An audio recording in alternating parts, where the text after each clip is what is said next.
Molly O'Brien. I'd be pleased to welcome Corin Hirsch. She's a writer, an author, and a food critic at Newsday. Thanks so much for joining us, Corin. Thank you for having me, Molly. So I'm super excited to be chatting with you today. You're the author of Forgotten Drinks of Colonial New England, from Mhm. flips and rattle skulls to switchel and spruce beer. You're going to be coming down to Rhode Island to give a book talk, a lecture, and a book signing at Linden Place on Saturday. Also a tasting. So Yes. pretty fun. Talk to us a little bit about the book and how you got into researching forgotten drinks in New England. Sure. So I wrote this book a few years ago when I was a food writer up in Vermont. I worked in Burlington for a number of years, and I was writing about drinks quite a bit. There's, of course, a lot of great beer coming out of Vermont and a lot of distilleries cropping up there. And I undertook this book as sort of a research project to discover the historic roots of what I was writing about in a modern context.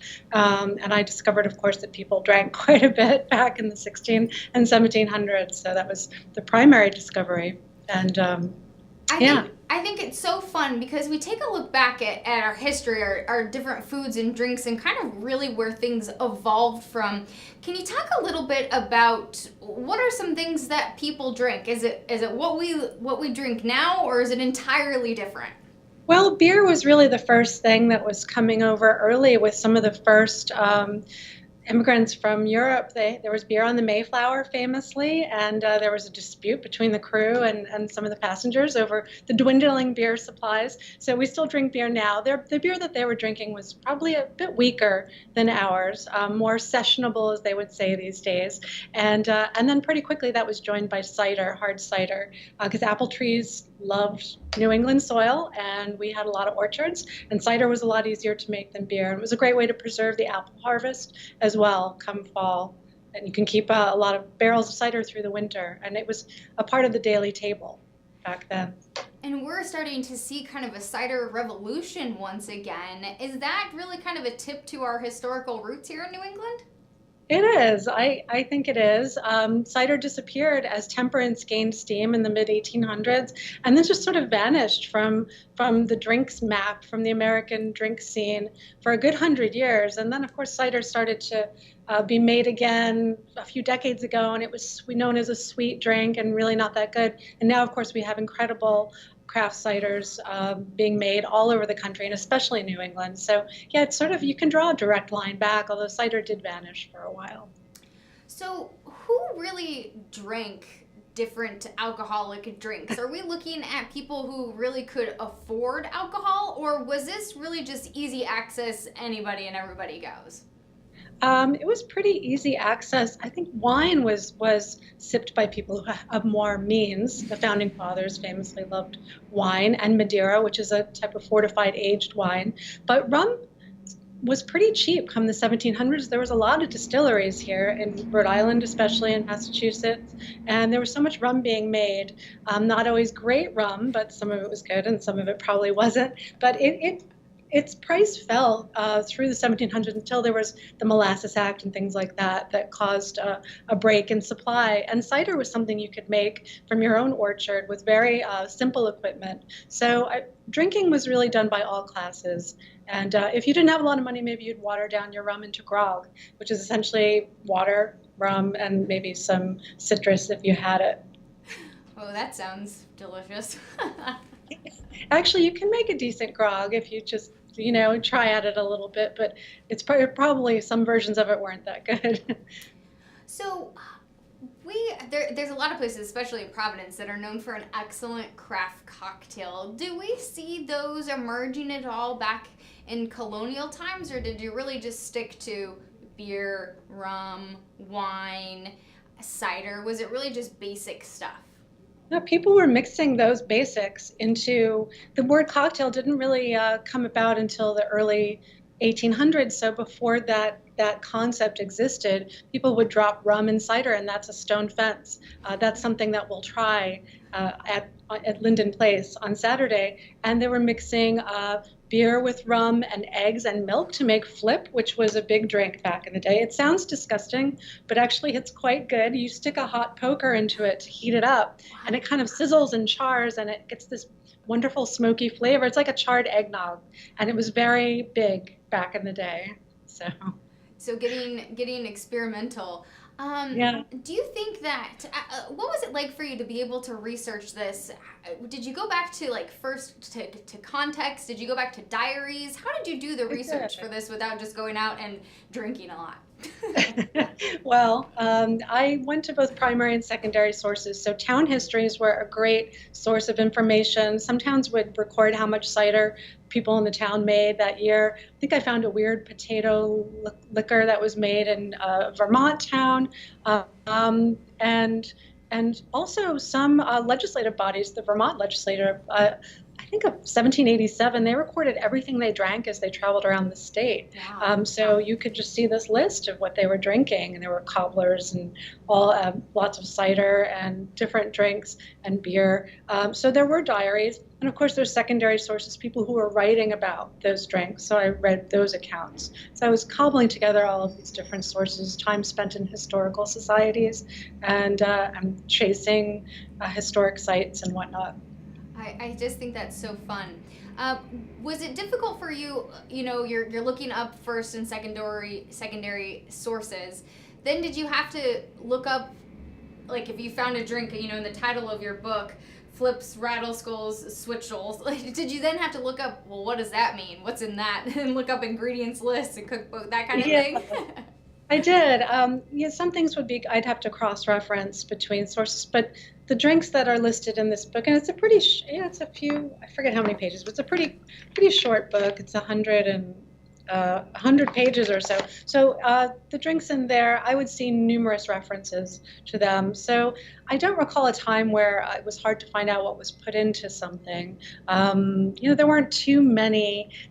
As you mentioned, the building blocks were pretty basic. There was rum, cider, there was maybe some cream, some nutmeg was a big spice back in the day. We still use nutmeg, but nutmeg was shaved over drinks often in some of the finer taverns, or you might travel with your own nutmeg and present it to be shaved over your drink. So the basic building blocks and just recombined in many different ways. So nothing too complicated. And but the names are funny, aren't they? I mean, it's, you know, they're very consonant, and it's great. A delicious mouthful to go name-wise to go along with your delicious mouthful.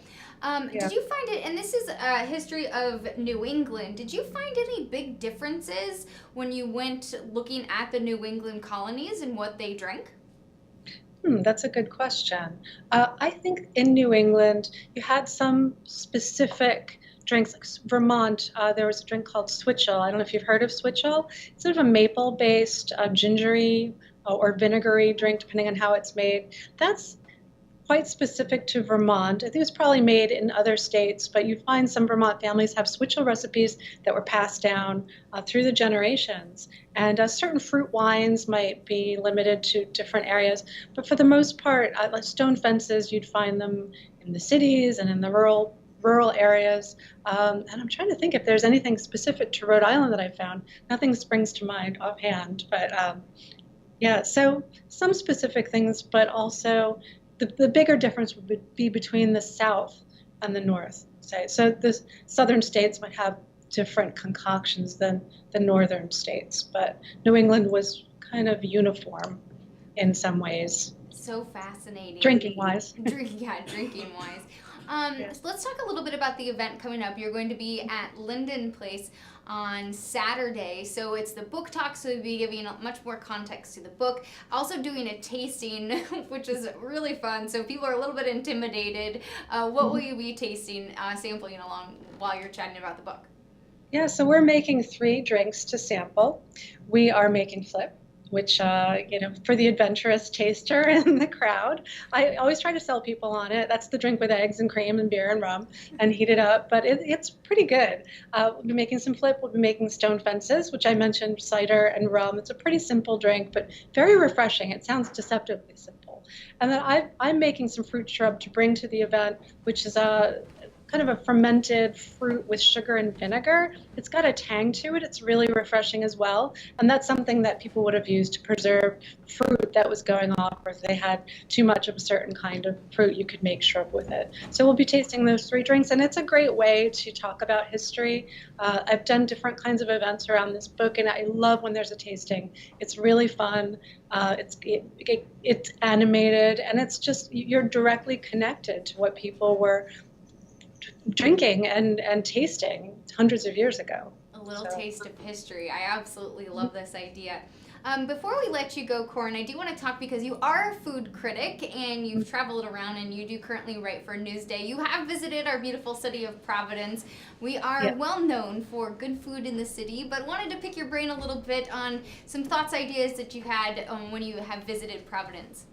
Yeah, Providence has such a vibrant food scene, as you all probably know, and I've visited maybe 2 or 3 times, not in over a year, but had drinks at the Dorrance, I believe, last time I was there. Went to Mill's Tavern, it was delicious. Gracie's, which was great, and there was this little Japanese place I love called Ebisu. I'm probably mispronouncing the name. It seemed to be out of the city center, and they do these skewers of meat. I had chicken skin skewers. It's my thing. I love Japanese style bar food. So and some Italian food on Federal Hill. I mean, you could spend weeks, months, if not years, eating around Providence. It's such a great food city. I love it. Well, it's always good to get an outsider's perspective. We can get a little biased around here, so it's always nice to get an outsider's perspective. Will you be able at all to spend any extra time checking out some other food scenes here in Rhode Island while you're visiting for your book talk? I'm not sure. I hope to have lunch in the area on my way up, and maybe dinner if I have time after the event. Not sure where I'm going to go, but I might have one of your famous hot dogs, the Olneyville, New York system. That's pretty quick, good to eat on the way back down. So. Well, they were just in here yesterday, so definitely recommend one of those, and some coffee milk as well. Oh yeah, of course. Well, Corin Hirsch, thank you so much for joining us today. The book is Forgotten Drinks of Colonial New England, and she's hosting the book talk, the signing event at London Place on Saturday. It all starts at 5:30, and you can get there early and go do a tour. Why not? So thank you so much. We're going to get set up here for our next guest on GoLocal Live, so hang with us, please. Thank you, Molly.